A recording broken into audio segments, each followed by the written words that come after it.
بسم اللہ الرحمن الرحیم اللہم صلی علی سیدنا و مولانا محمد مبارک وسلم۔ انشاءاللہ عز و جل آج جو میں آپ کے سامنے وظیفہ ذکر کروں گا یہ مولا کائنات، مولا مشکل کشا، علی المرتضیٰ، شیر خدا کرم اللہ تعالی وجہہ الکریم کو سرکار دو عالم صلی اللہ تعالی علیہ وسلم نے تعلیم فرمایا تھا۔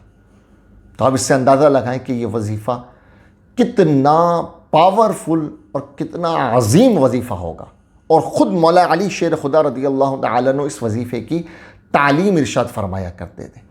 تو یہ دعا رزق اور روزگار کے لیے سب سے بہترین دعا ہے جو میں آپ کو ذکر کرنے والا ہوں۔ رزق کے لیے اور روزگار کے لیے بہترین دعا ہے۔ اس دعا کی برکت سے اللہ تعالی ہمیں رزق حلال عطا فرمائے گا اور رزق حرام سے ہماری حفاظت ہوگی، کیونکہ رزق حلال جو ہے اس کا حصول بہت زیادہ ضروری اور رزق حرام سے بچنا بھی بہت زیادہ ضروری۔ تو اس دعا کی برکت سے رزق بھی عطا ہوگا اور رزق حلال عطا ہوگا، اور رزق حرام سے اللہ تعالی ہمیں محفوظ فرمائے۔ اس دعا کی برکت سے اللہ تعالی دنیا والوں سے ہمیں بے نیاز کر دے گا۔ دنیا والوں کی محتاجی سے اللہ تعالیٰ اپنے فضل و کرم کے صدقے بے نیاز کر دے گا۔ بہت ہی شاندار دعا ہے۔ اس وظیفے کی برکت سے ہماری دنیا و آخرت بھی سنور جائے گی۔ اسی طرح اس وظیفے کی برکت سے ہماری زندگی میں برکت نازل ہوگی۔ اگر کوئی یہ چاہتا ہو کہ اللہ تعالیٰ اپنے فضل و کرم سے اسے مالا مال کر دے، تو یہ دعا اپنی زندگی کا حصہ بنا لے۔ اٹھتے بیٹھتے چلتے پھرتے یہ دعا پڑھنا لگے، پڑھتا رہے۔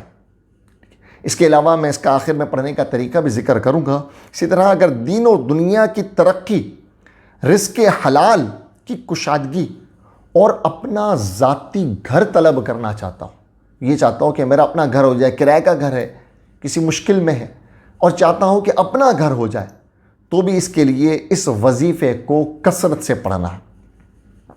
قرض کی ادائیگی کے لیے بھی اس وظیفے کو پڑھا جا سکتا ہے۔ اب اس کے پڑھنے کا طریقہ یہ ہے کہ صبح شام 3 مرتبہ درود پاک اول آخر، اور 11 مرتبہ صبح شام اس وظیفے کو پڑھیں۔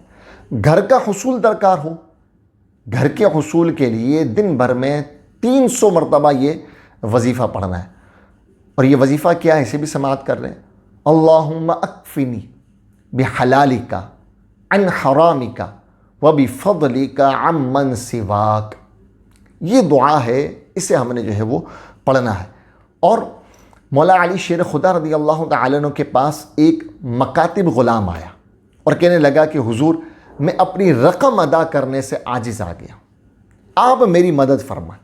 آپ نے فرمایا کہ میں تجھے ایک ایسا وظیفہ نہ بتاؤں، ایک ایسی دعا نہ بتاؤں کہ جو خود میرے آقا صلی اللہ تعالی وسلم نے مجھے بیان فرمائی۔